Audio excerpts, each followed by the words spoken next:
Hi, hello everyone. This is Ganesh. I'm research audiologist at Vivosonic, located in Toronto, Canada. I'm currently, prior to this, I did my PhD in cognitive science and psychology in France. Then I did 2 postdocs. So without wasting much time, I'll move into the topics. So today I'll be speaking on auditory brainstem response, some of the basics. It's kind of a refresh what we know already, and do's, don'ts, and new technologies in ABR. When I speak new technology, I speak generally also to all manufacturers and something specific to our company also. So let's go and see. Before going to the presentation, I just tell few details about my company so that you know what we are doing. So as I said, it is located in Toronto. We mainly focus on core competencies in physiological signal processing and detection in presence of noise. We have unique patented technologies to deliver strong clinical benefits. So primarily our focus is on equipment for audiological testing like ABR and autoacoustic emissions.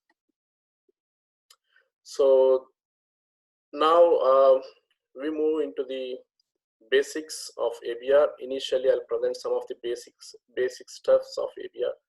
Then I'll go into the other stuff. We all know that there are a lot of potential which we record from our brain, so we should be very proud of that. And in that, today I'll be focusing on something called a very tiny, small response, a transient auditory brainstem response. Even though I call it as tiny, but it's very powerful in the audiology field than any other auditory evoked potential. So in general, there are 2 ways to record any auditory evoked potential. One is near field, other one is far field. Near field, as you know, you'll be placing electrodes at the place of the site of generation. It is invasive procedure. You had to use a needle. For example, in electrocoagulography, you had to insert a needle,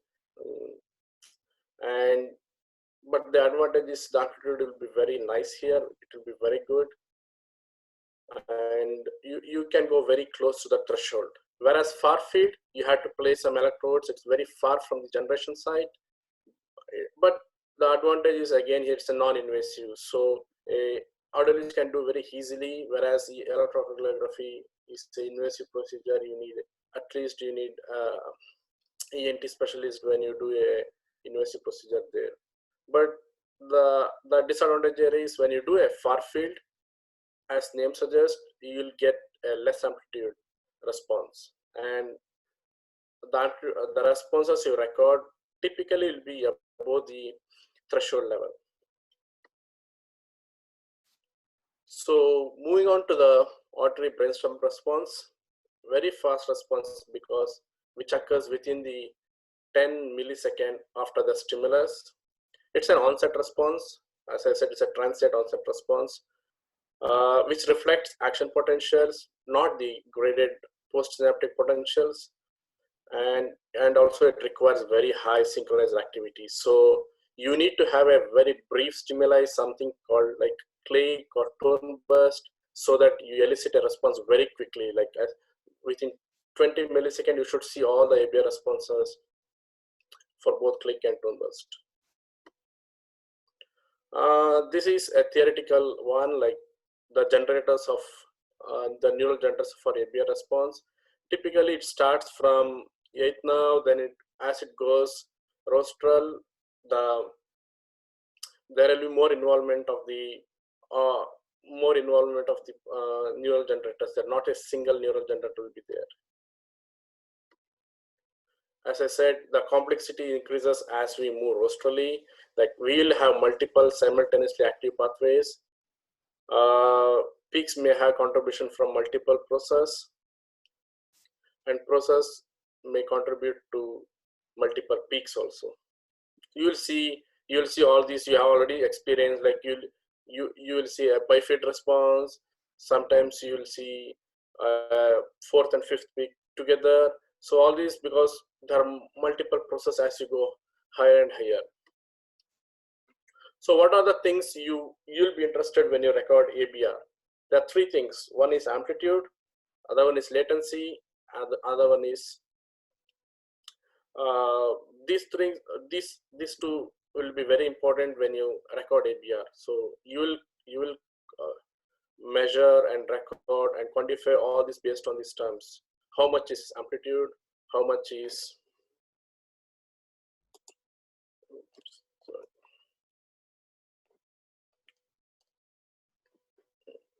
just a second. So how much is amplitude and how much is latency? That is what you're more interested here. So typically latency is measured in millisecond, amplitude is in microvolt. As I said, ABR is a very, very small response. So you will be measuring in microvolts only. So when it comes to amplitude versus latency, the latency measures are more stable. It is very consistent, and it compared to the amplitude measures, whereas amplitude measure can change. For example, when you record a ABR with placing electrodes on CZ and FCZ, there will be at least 10 to 15% reduction in the amplitude, whereas latency doesn't change with same stimulus, either you record on CZ or FCZ. Latency and amplitude changes with intensity, but it is very consistent. For example, if you record a 40 dB response, the latency will be same across even if you record 10 times or 20 times. So how to measure these peaks? So typically there will be 5 peaks in the ABR, but when you record practically, you know, when you see a book response, you see a 5 responses, but when you record a ABR, it will be like 1, 3, or 1, 3, and 5 are the prominent ABR peaks you see. This is a typical click response recorded. So usually for first peak and third peak, you take the mid of the peak and mark.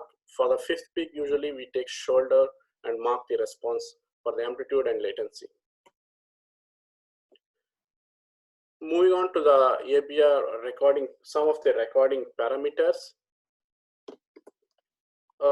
There are varieties of stimuli you can use. The click response is a broadband response, which is typically around 2 to 4 kilohertz. Tone burst is frequency specific, and chip again it's a frequency specific. So click usually generally used, and it will be additionally used with also with tone burst and chip to get a good indication of how much hearing is left or how much hearing loss is there. So just remember, ABR is not a hearing assessment method. It's a assessment of artery functioning. So when you record a ABR, you alone can't decide how much hearing loss is there. So you need to have a battery of tests to confirm the degree and type of the hearing loss. So when you want to choose between tone burst and chip, I assume everybody know what is tone burst, what is chip, what is click. So I will not go to the specifics of that because I'm sure these are very basic, so everybody knows about it. Tone burst, when you want to choose between tone burst and chip, tone burst has a lot of research evidence to back up when you record tone burst, whereas chip is a very promising and emerging stimuli which will have better amplitude at lower intensity levels compared to tone burst, but you don't have a better research backup. Like it's going on, but till when you compare to tone burst, the research evidence is lesser for the chip. Regarding polarity, why I specifically mentioning about polarity here? Yeah, it doesn't have a much large effect, but when you choose a polarity, you can choose either alternating, condensation, or rarefaction, anything. But with alternating polarity, remember that there will be slight reduction of wave amplitude compared to the rarefaction or condensation.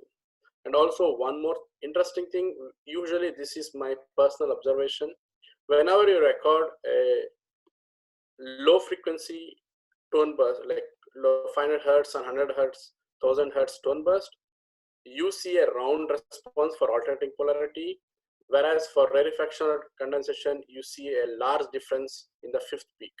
So this is the reason you see a round response when you record with the alternating polarity. So if you need a sharp response, you record with rarefaction or condensation. But if you need a rounded response, you're still okay. You want to eliminate all the noises, you can go with alternating polarity. But remember, there will be some definitely changes in terms of latency. So this is a typical ABR response recorded with alternating and condensation, with rarefaction and condensation polarity. You can see there is a big shift in the waveform amplitude whenever you change the polarity, especially as you move towards the 500 hertz or 1000 hertz, the difference is more for polarity. Keep in mind, this is like when you read in textbook, you will see that there is a polarity effect, but how much it affects for each frequency, we don't know properly. So overall, when we speak of ABR, as I said, it's a very, very tiny response. So what we had to do is to enhance or to get a better ABR response, a quality response ABR, we need to have some methods so that we can eliminate all the noises and we get a good signal to noise ratio. So there are some traditional methods to improve signal to noise ratio. They're averaging, differential amplification, and filtering. So averaging is typically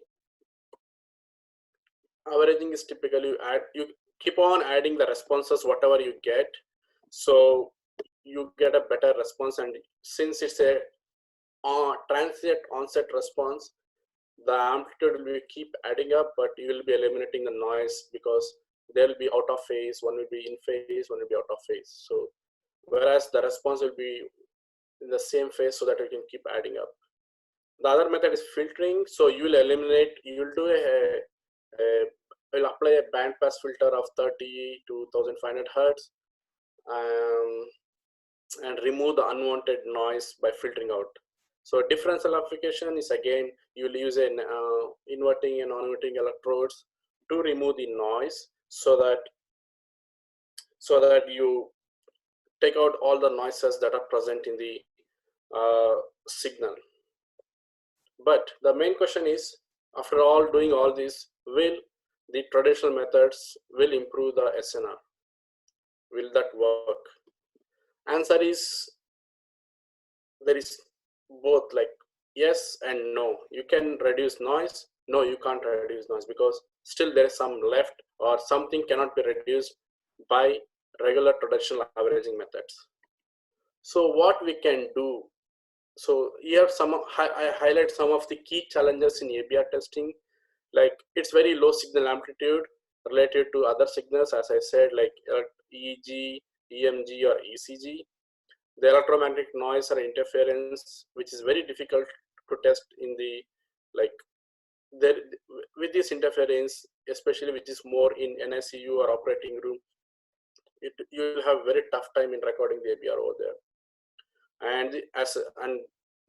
So most of the time you'll do ABR with babies or infants. So you can imagine how much they'll be moving, how much they will do, move a lot or cry, which can create a myogenic noise. And some of the other challenges here, which is not related to noise, but cost, like use of sedation. So you had to invest a lot of time there with referring to like different countries have different methods to use of sedation. So they had to refer to someone to use sedation. There will be additional cost, risk, and also use of shared rooms at additional cost. Like when you're practicing individually rather than working in clinics, chain clinics or hospitals, you will know the cost because you had to bear all the costs there. So you have to invest a lot of money on constructing a noise shielded room. So it can again add additional cost. So overall of these, there will be longer testing time. So you have you can test only fewer patients, longer wait time to get a treatment or intervention. There can be increased cost, loss to follow up. So these are the problems you see, challenges you can face, and some of these you can overcome with traditional methods and a modification in your ABR analysis response. And other methods are which are advanced method that are provided by the manufacturers. I go briefly to show the impact of noise here. So if you see, especially the amplitude of ABR, it's a very tiny response against all EEG activity or EOG ocular activity or cardiac activity. So it's a very small response. So you had to kill or you had to reduce these noises so that you can get a ABR. So this is just a pictorial representation how tiny ABR is. Some of the noises are non-synchronous and some of are synchronous. For example, eye movement or muscle activity is non-synchronous. So this is, as I said, this is some will be out of phase, some will be in phase. So it's very easy to eliminate when you do with averaging. Whereas synchronous noise like line noise or artifact, which is particularly on phase with response, so it's very hard to eliminate with averaging strategies. Some of the other noise, I may not call it as noise, it's a genuine response, but it's irrelevant response to ABR, like post-auricular muscle artifact, 40 Hz response, which can be simple, which will be sometimes superimposed on ABR waveforms. So physiological noise, the electrical noise that is generated from patient, muscular noise, like from the patient again crying, coughing, sucking, eye movements. So these are some of the noise that can definitely affect the ABR response. The other response is electromagnetic noise. The electrical fields generate electrical voltage in wires and cables, definitely, because you will be placing electrodes, you will bring a preamplifier near to the patient, but still you have a wires there, cables, wires, all these will have electrical fields generated from the cables of the system. Magnetic field that is induce electrical activity in loops and wires and cables. So all these will add it before even you can filter it. What are the effects then? The effects is there will be missed peaks, definitely, because of noise. More stimuli needed, you need more time then. More stimuli is equivalent to more time. Can lead to misdiagnosis because you don't recognize where the fifth peak is. You need additional appointment to confirm it, and overall the effect can be seen on the patient because you are delaying the intervention. So, okay, how we can reduce or eliminate these kind of noises beyond which we can't do with traditional methods. Some things that are in our control, like you can do that so that you can reduce the noise, like control noise whenever and wherever possible. Place the preamplifier very close to the patient so that you don't end up getting more noisy ABRs. Turn off unnecessary computer monitors, because it all depends on, these are things which everybody does, but sometimes these are practical issues we forget to do. So any electrical item, any electrical activity within the ABR recording room can influence the ABR response. So better to avoid that. In case if it is necessary, turn off all those. It is recommended that cell phones are turned off during ABR testing, and also fluorescent lights should be turned. So this, I assume everybody following that or should follow, so that they reduce the amount of noise during the ABR testing. The next one is very specific to bone conduction ABR. So when you place electrode and the electrode for the ABR testing, make sure that electrodes and oscillator are as far apart as possible, so that you don't get more noise to the ABR waveform. So This can be achieved by placing the electrode on the front of the earlobe rather than placing the on the back or the mastoid. So you can place it on the front of the earlobe. So some of the other noise, or as I said, other AEPs that are present is post-auricular muzzle reflex, which occurs at 10 to 14 millisecond. And the best is you have to relax your patient so that you avoid PM, or place electrodes on earlobe rather than mastoid, so that you'll have reduced post-auricular muzzle reflex. So there are two advantages of placing earlobe if you can on babies. That is, one is if you want to do bone conduction, it will be easy, as well as you can reduce the PM reflex. So this is another kind of noise which will be present, and which usually they don't discuss everywhere, because this is a not recently but very 2017 study, a very interesting one. They see a lot of, whenever you record ABR, and if you see a lot of sloping baselines, as you can see in the figure, you won't know why it's happening.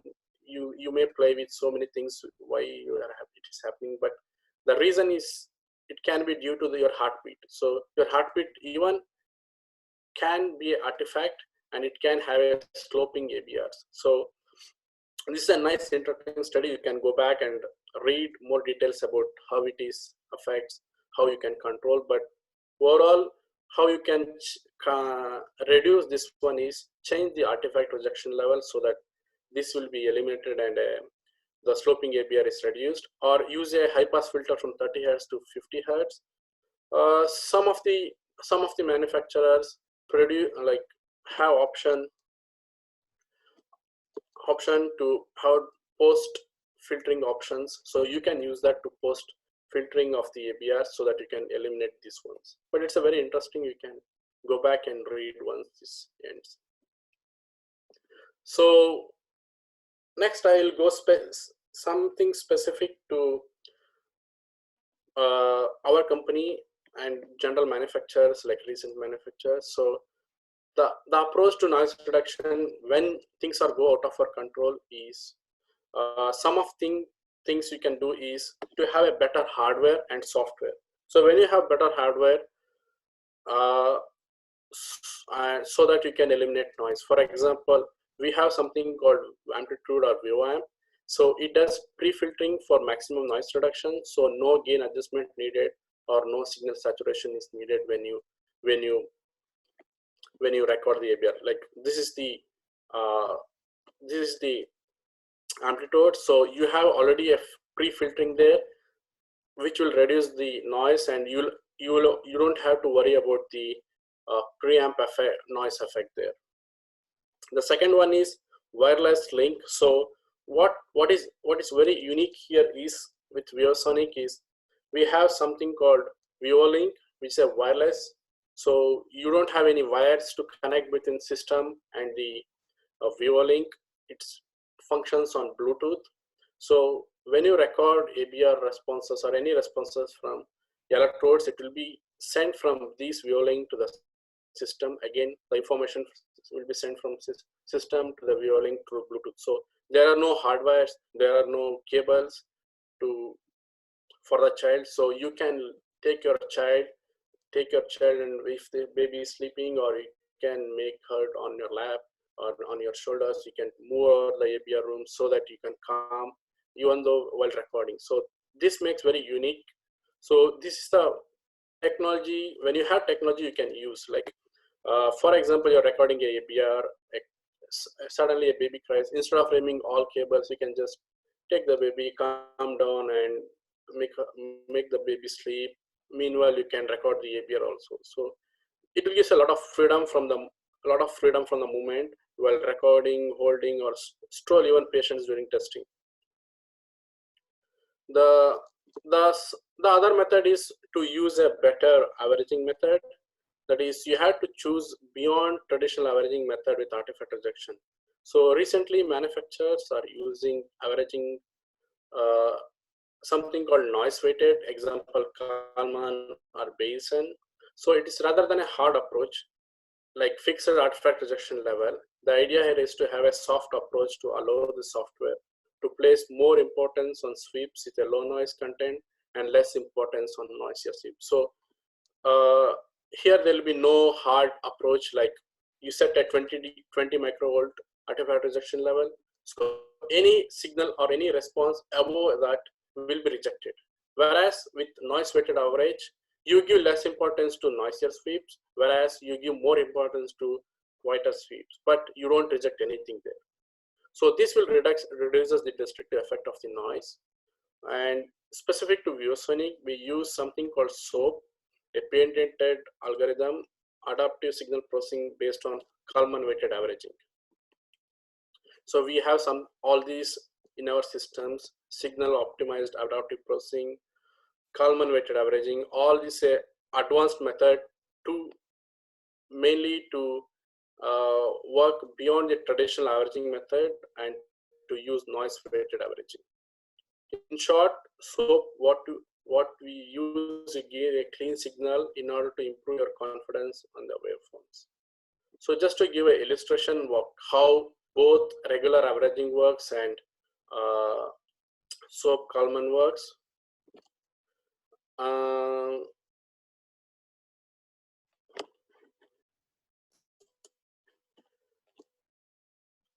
So when you use a regular averaging, you set a specific limit like 20 microvolt, then anything above that will be rejected.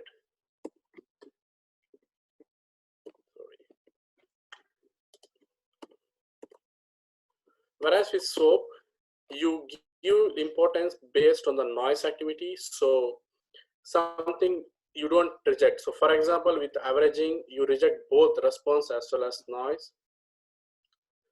Whereas with averaging, you see both the responses are kept instead of rejecting everything. So Kalman filtering assigns weighted value to each sweep based on the EEG environment. So a noisy EEG environment yields a lower percentage of weight compared to quiet EEG environment. The weighing allows useful ABR information for each sweep to be included the ABR waveform and avoids rejection of sweeps altogether. So to give a illustration, like what happens when someone goes SOAP Kalman. So if you use a regular averaging, the case 3, case 4, you get so many rejections. Whereas with SOAP Kalman, you have a weighting based on the noise activity. For example, one stimulus is equal to 1 NEQs, noise estimated sweeps, noise adjusted sweeps. Whereas for case 4, the NEQs is less, but it don't reject. That is the main idea here.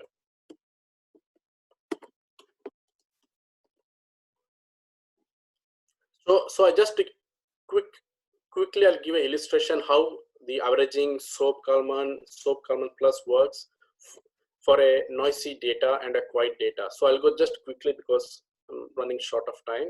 But you can see the difference when you go back to the recorded ABR session. You can see the difference how a regular averaging works with the SOAP or SOAP Kalman here. So if you can see here, this is a regular averaging. This is Kalman. So I'm running a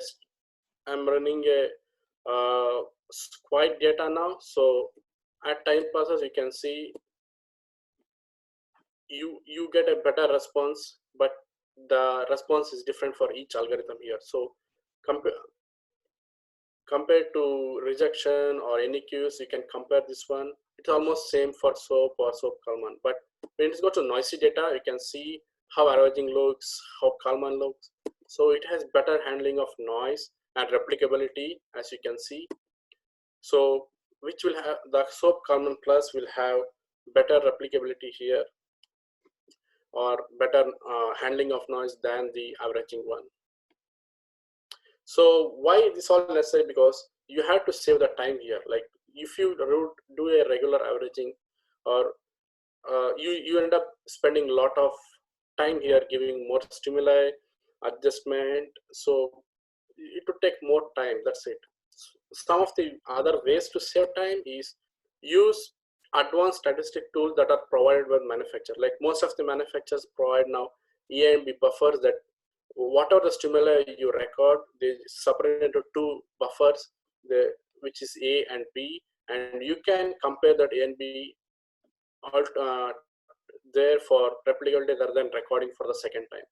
And other one is correlation coefficient, residual noise. All these measures will give statistic values so that you can confirm that this is a good response. I'll show a small example here. Like this is a main waveform, as I said, and this is A and B buffer. So when you have main waveform and you can compare for replicability, you don't have to run a second waveform, at least for higher intensity levels. So you can see here the benefits of having buffers here. So you can compare rather than doing twice to confirm the replicability. And also you get A minus B trace so that you see a residual noise activity there, and also you get the values. So this is specific to Vivosonic, but I assume most of the manufacturer will have these objective measures to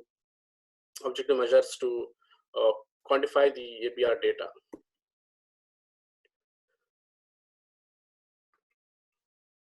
So this software provides, as I said, A and B buffers to visually observe replicability, and the NEQs will provide the noise estimation. So to conclude, what we saw here is, can we do an awake ABR or non-sedated ABR? Like if the baby is sleeping, it's good that we can do ABR, but what if baby is not sleeping, or can we do without giving any sedation? With the latest hardware, I believe that we can do a non-sedated ABR, and it's already done in many subjects with Vivosonic. So if you combine a good theoretical knowledge and advanced technologies like wireless recording, noise weighted averaging, which saves a lot of time as well as a lot of money.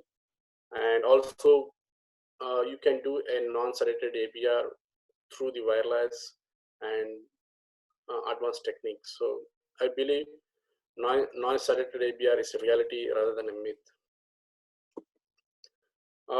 So to summarize, some things we had to do is we had to make sure that make use of objective measure from the manufacturer to confirm the presence or absence of ABR waveforms. Make use of all the technology you have from the manufacturer. I'm not talking about something specific to Vivosonic, but make use of it so that you have confidence when you mark the waveform. Follow the basic principles and instructions for recording ABR. Again, which is specific to manufacturer. Make sure you have the norms from them. What is right polarity, right stimulus, and some of the don'ts which we don't have control is to remove the noise in the environment. But with better noise, weighted averaging, better hardware, and advanced statistics tools, we can turn all these don'ts to do, and we can do get a better ABR. I conclude this one now, and if you have any questions, you can write back to me, or you can ask now. I think we'll try to take one question. Dr. Al-Farha, can you hear me?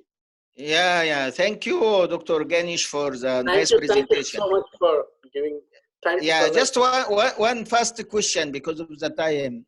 Yeah. So interpretation of ABR, especially near to the thresholds, should be based on subjective interpretation of the audiologist or on the objective assessment by the system, which should has the upper hand, which is the reference or the main way for interpretation. I give a higher chance for clinician knowledge rather than the objective measures. But for example, if you don't know where the waveform is, where exactly for 500 hertz, for example, if you don't know where the latency occurs, then there is no useful of any objective measures here. So first you have to be very clear that where the responses are present when you go near the threshold. Especially it's very challenging because the amplitudes are very small. But here comes technology again. So if you have a good handling of noise, so that eliminates all the noises around the threshold levels, amplitude, so that you have a better visualization of the response. So my answer is, if you have a combine both objective and your knowledge to mark the ABR waveform at threshold level. Thank you very much, Dr. Ganesh. You can go for a question, Dr. Solara. Yes. Let me check the questions and give you one of the first questions that we have received. After sedation, if a child starts snoring, how would that affect the test? The question is, how do you recover from it? Personally, I have not seen any babies snoring, but yeah, they can have a, like, for example, if they have cold or runny nose or something, they will have definitely blocked nasal congestion will be there.